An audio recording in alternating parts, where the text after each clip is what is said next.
अब याद रखिए, हर चीज का आप ये मत सोचिए कि भक्त और संत को भी नहीं मिलता, सबको मिलता है। जो आज आप कर रहे हैं वो आज का परिणाम क्रियमाण कर्म बन गए। ध्यान रखिएगा, 3 प्रकार के कर्म होते हैं, प्रारब्ध, संचित और क्रियमाण। प्रारब्ध कौन सा है? प्रारब्ध वो है जो आपने अनंत जन्मों से किए हैं पाप पुण्य, वही आपको आज फल के रूप में आज में मिल रहे हैं, कल में मिल रहे हैं, 1 घंटे बाद मिलेंगे। जितना हर पल में आपको जो चीजें मिल रही हैं, आपको सुख मिल रहा है, अभी 1 मिनट बाद किसी पड़ोसी से आपको दुख भी मिल सकता है, वो भी प्रारब्ध है। हर एक श्वास श्वास का प्रभु ने गिन गिन के प्रारब्ध आपका जीवन बनाया है और अनंत जीवन है ऐसे।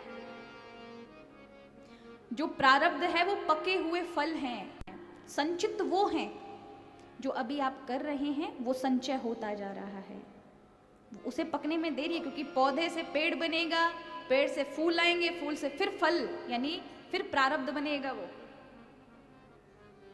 तो प्रारब्ध और संचित कर्मों को कोई नष्ट नहीं कर सकता है। किन कर्मों को आप संभाल सकते हैं? अब आता है क्रियमाण, जो आप वर्तमान में कर रहे हैं ना, जो भी कर रहे हैं, अभी आप बैठे हैं, ये क्रियमाण कर्म है। क्या कर रहे हैं इस समय? आप कथा सुन रहे हैं। लेकिन अगर आपका प्रारब्ध इतना बुरा है कि कथा में तो आगे लेकिन मन राम कहीं और ही घूम रहे हैं,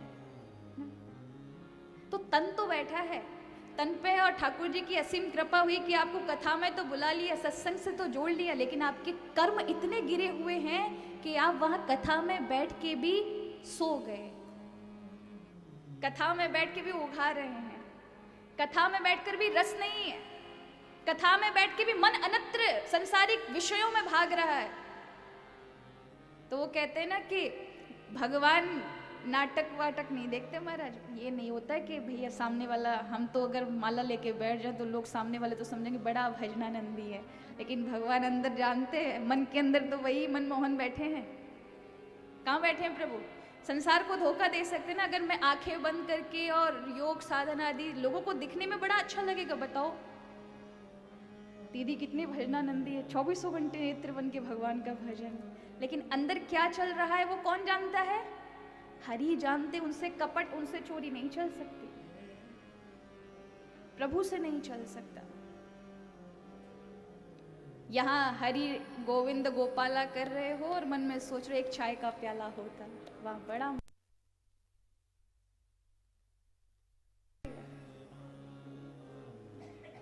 इसलिए नानुशोचन्ति पंडितः, जो वर्तमान में अपने कर्मों को संभाल लेता है उसका भविष्य नहीं बिगड़ता। और उसने अगर वर्तमान को संभाल लिया, अगर आपने इस समय के, अभी के समय के कर्मों को अच्छा बनाया है, तो आपका प्रारब्ध भी अच्छा हो जाएगा। आपको पता है एक ऐसी श्रेणी होती है भक्ति में कि जिसमें अनंत जन्मों के जो प्रारब्ध हैं, जो भोग के लिए आपको दूसरा जन्म लेना पड़ेगा, अनेक कष्ट भोगने पड़ेंगे, न जाने कितने कितने कष्ट लिखे हैं, वो सब समूल नष्ट हो जाते हैं। एक पद होता है ज्ञान से और भक्ति से, कि व्यक्ति को जब ऐसा भाव हो जाता है कि संसार में कुछ नहीं प्रभु के अलावा, ये केवल कहने की बात नहीं है, उसे अनुभूति होती है। अनुभूति माने वो जान लेता है कि जिस प्रकार संसार में जब हम रात्रि में थक कर सो जाते हैं ना, सोते हैं तो जो सृष्टि वहां बनती है, कितना टाइम लगता है, कितने वर्ष लगे होंगे? सपने में दिखने वाली सृष्टि को कितना समय लगा? आप सोए, आपने सपना देखा, आप इसी संसार को देख रहे हो।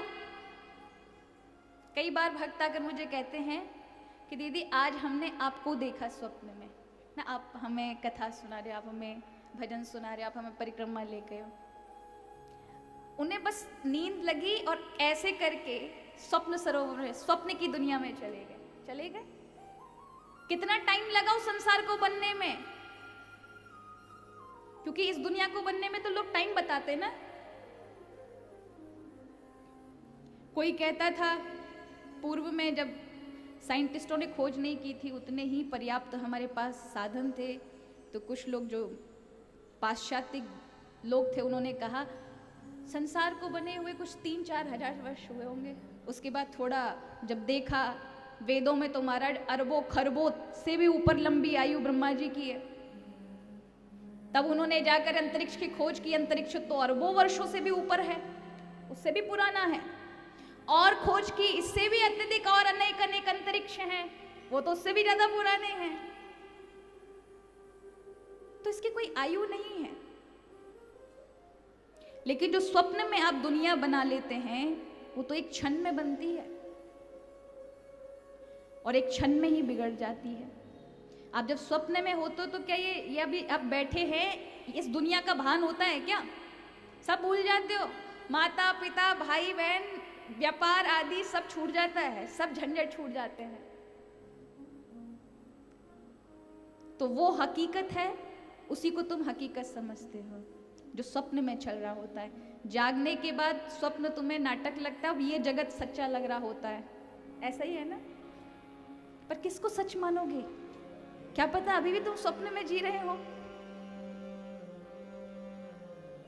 इसलिए कहा कि भैया ऐसे अनंत जन्म हैं, एक जन्म नहीं, अनंत जन्म।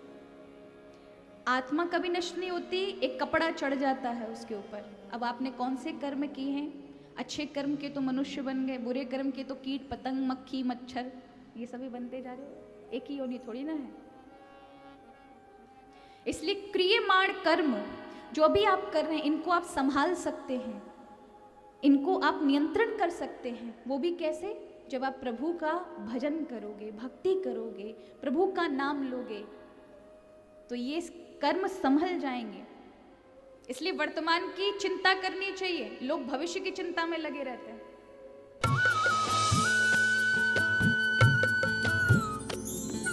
सर्वधर्म संगम, धर्म के सच्चे प्रहरी।